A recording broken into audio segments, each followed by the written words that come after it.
では今週の二日ニュースです。早速自分の話で恐縮なんですけど、こちら会話がしんどい人のための話し方聞き方の教科書、元コミュ障アナウンサー僕の方ですねが考案したこの本、会話の教科書なんですが、ありがたいことに発売1週間を待たずに重版が決定いたしました。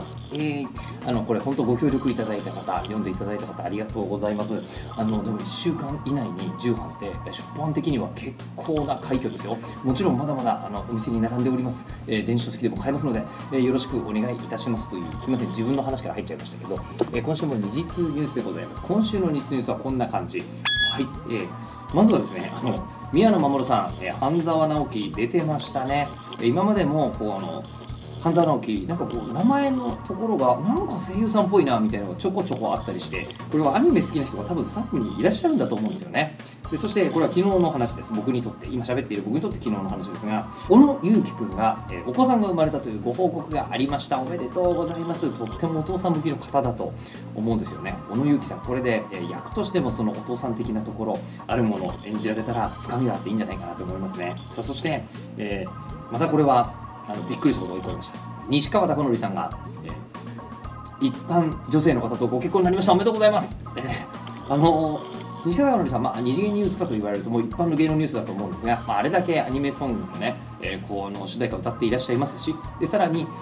アニメにも出ていらっしゃるというのもありました。見えるアニメとかね。で私、ご存知の方いらっしゃるかどうか分かりませんが、西川貴教さんは長くオールナイトニッポンを担当してくれていました。でその中で私、中継レポーターとか体当たりでやる企画とか、相当やらせていただいておりまして、私西川貴教の曲しもべ、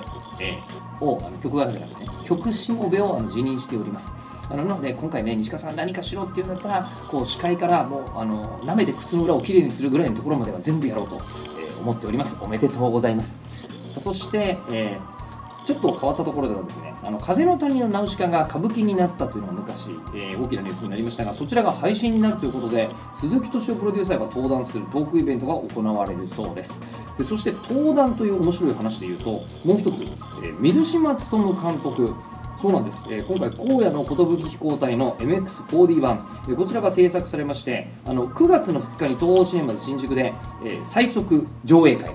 行われることになっているんですが、なんとこちらに、水島努監督が15年ぶりにご登壇になるということなんですね。今までガールズ&パンツァーだったりとか白箱だったりとか、水島努監督劇場公開されている作品いっぱい担当されてるんですけど、舞台挨拶出ていらっしゃらなかったんですよね。だから白箱に関しては、うちの番組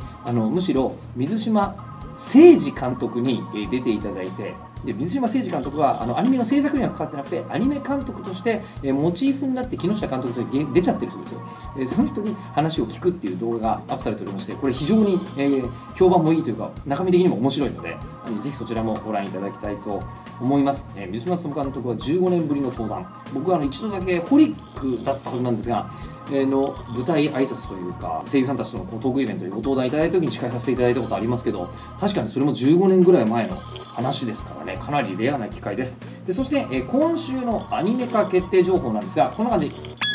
ちょっと少なめなんで、形も違う感じのものにしてみました。まずはですね、マガツバールハイト、こちらゲームモバイルオンライン RPG の原作ですが、こちらが2020年10月から放送開始されることが決定で、そして、テレビアニメ街角魔族第2期の制作が決定いたしました。これはね、ご覧になっている方は分かっていると思いますが、もう正しくアニメーションらしい女の子が可愛くて上質なコメディ、街角魔族の続きが見られるのはちょっと幸せですね。でそしてロシア語平戦記、という作品が中国で制作されて、もう50億ぐらいなのかな、大ヒットになっていたというお話がありまして、日本のアニメ関係者の方も見てすごいとみんなおっしゃってたんですが、こちらがですね、中国語だけではなくて日本語版が作られるということになりまして、花澤香菜さん、宮野真守さん、櫻井貴弘さんなどのご出演が決定しているそうです。そして今ですね、池袋が企画バックアップをしている青春ファンタジー映画「君は彼方」、松本穂香さんとか出るんですよね。でこちらに山寺宏一さんと大谷育恵さんの出演が決定。ここまでは分かります。たくさんの作品に出てこられたお二人、ただ今回2人で一役なんですって、で詳細が明かされてないんですけど、どういうやり方か分からないんですが、これは制作サイトの方かなり面白いこと考えてるなっていう感じがいたします。さてそんな中で、今日のピックアップなんですが、こちらです。はい、D アニメストアがグッズ販売機能をつけるということが発表されました。9月からですか。でこれなんでこれに注目したかというとこの2つの組み合わせってあんまりないんですよ。配信サービスいっぱいあります。それこそね、ネットフリックスとか Hulu とかあるんですけど、その時に映画グッズ一緒に売ってるわけではない。もちろんアニメグッズを売っているわけでもない。そこをですね、逆に考えてみると、アニメイト行くじゃないですか。アニメイト行ってアニメグッズは買うんですけど、そこで映像をずっと見てるってことないですよね。でもこの2つは相関関係が絶対あるはずなんですよ。その昔富野義行監督にアニメツーリズムのお話聞いたことあるんですが、富野義行監督はなぜドラマツーリズムというものはないのにアニメツーリズムはあるのかということをおっしゃっていて、確かにそうだなと。アニメって人を動かす不思議な力があるのはほぼ間違いないんですけど、そこで購買っていうこととくっついてなかったですよね。でこの購買っていうこととくっついて、で私やっぱりアニメってお金のことでね、いろいろと考えなきゃいけないことってどうしてもありますから、ここを改善されたりするきっかけになるんじゃないかなと個人的には期待してるんですけどね、どうなりますでしょうか。はい、で、そして9月そろそろ入ります。でこんなニュースも入っておりました。9月30日に続き見をやります。そうです。僕たちはですね3時間かけて全てのいわゆるプロモーション映像を見て、10月から何を見ようかなっていうのを決めるっていうのを